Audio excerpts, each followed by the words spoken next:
Hi, I'm Spencer. Welcome back to Expat Jack. Today I'm working on trick progression in the terrain park on my snowboard. Stay tuned.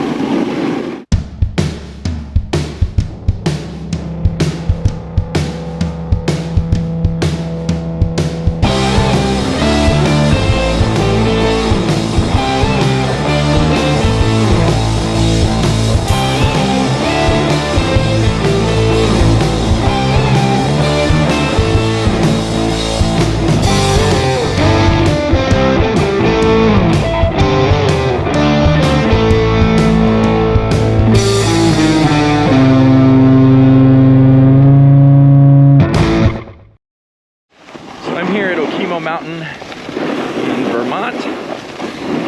Today I'm working on some tricks in the terrain park. First things first, I'm taking a warm-up lap, getting comfortable at riding for the day, making sure I have a good flow, riding regular, riding switch. Now I used to do this stuff on my skis all the time. When I was a kid, I used to rollerblade and skateboard. I had a trampoline. I could flip and spin every which way, which was a lot of fun. And so I learned to do it safely, diving boards. I went to Woodward Camp in Pennsylvania that has like 18 skate parks and foam pits you can jump into to try and flip safely. And then also on top of that, I went to High North Ski Camp in Whistler, British Columbia, which is a great place to learn these things safely. They have big ramps into water, you know, so you're not worried about wrecking yourself on snow. I'm a little bit older than your average rider, trying to do stuff in the terrain park, trying to work on progression. I'm mid-30s, and the last time I was in the park, the next oldest people I think were 22. Now it doesn't mean old guys can't still rip, but we're just much more aware of how hard it is when you fall. 215 pounds coming out of the air, you know, is not an ideal situation to land anywhere other than your feet. So, knowing that I used to be able to do all kinds of cool stuff, rodeo flips, spins, things like that, you know, I'm not gonna go out there and just huck those today. Instead, what I'm gonna do is I'm gonna take it slow.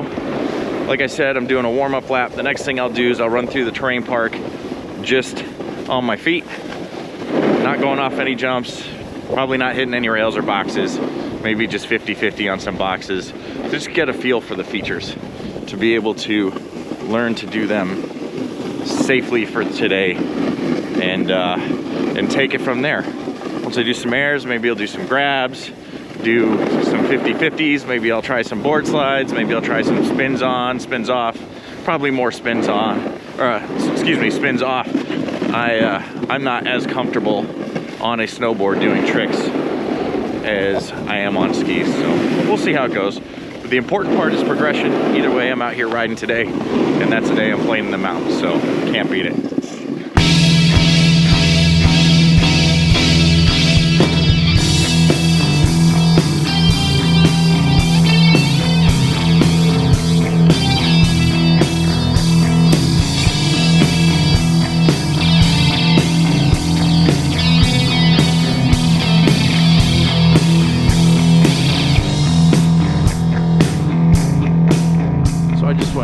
All the way to the bottom. I took the terrain park that has a super pipe in it, checked out some of those features. Now I'm in the bigger park.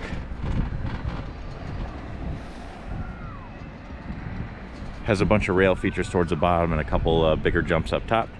I've hit this park before on my skis. It was a lot of fun. Didn't do anything crazy. Tried some 360s about a month ago or so, before I went to Colorado.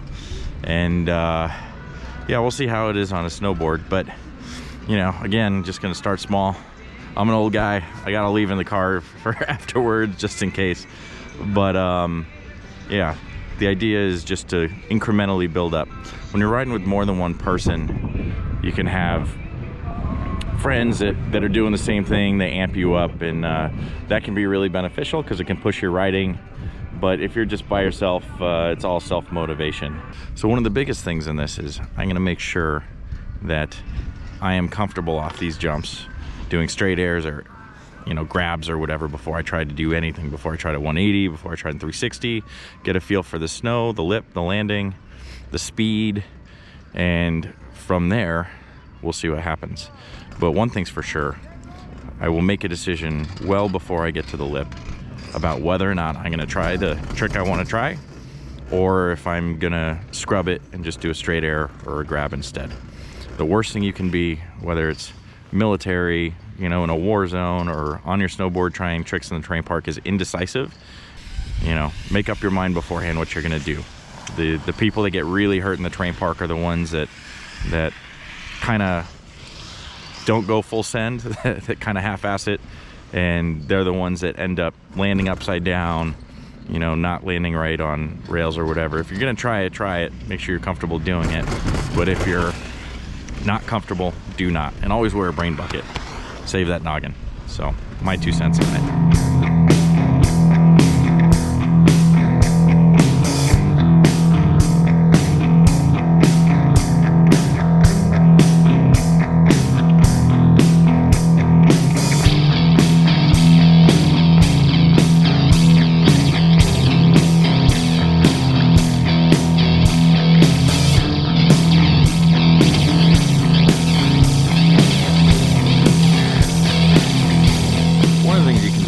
Important too, to further progress your riding, is go on snowboardingaddiction.com. like their tutorial videos on doing rail slides, on jumping, all those things are categorized by different ability levels, and they break it down step by step by step. So I've been doing that the last couple of weeks, and just here and there watching a little bit, seeing what I can learn, watching the body motion, listening to their explanation, and those things really play an important part about understanding what you need to do when you hit these jumps and rails. So check it out, snowboardingaddiction.com.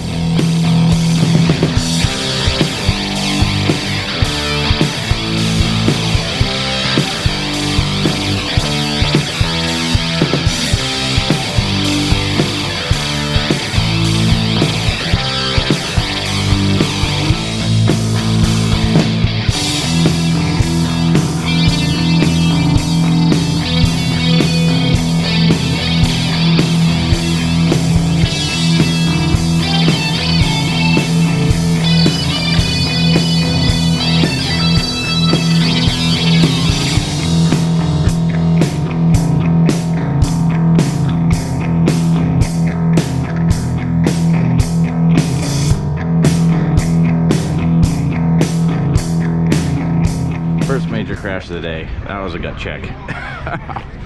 Knocked the wind out of me, landed right on my chest. But what did I learn? I wasn't going fast enough on the board slide, need to go a little faster, and maybe I'll make it this next time. So really it just depends on how bad it is, if you're gonna try it again or not. That wasn't bad, I almost had it. I just caught my front side edge when I tried to land switch. I didn't rotate around enough, so I'll rotate around a little more this time, readjust my weight. It should be fine. We'll see how it goes.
that's it for the day.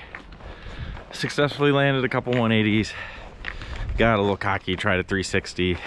Did something you should never do if you're not trying to do it on purpose, which is I let my heel side edge fall, kicked up my right hip as I spun to the left, and I ended up going corked.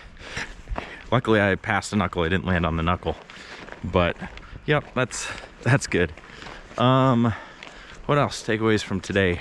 When I got done snowboarding yesterday, at the end of the day I was giving my thoughts while walking back to the parking lot, and the last GoPro battery I had died. So in keeping with the spirit of the board sports, I'm doing the wrap-up video while I'm taking out my Carver surf skate in my hometown of Essex. This thing's awesome. It's a great trainer for practicing surfing on dry land, and at some point in the future when the ground thaws and the skate park opens back up and is a little drier, I'll do a feature video on this tool. But for now, going back to the wrap up on my day of snowboarding and progression in the terrain park.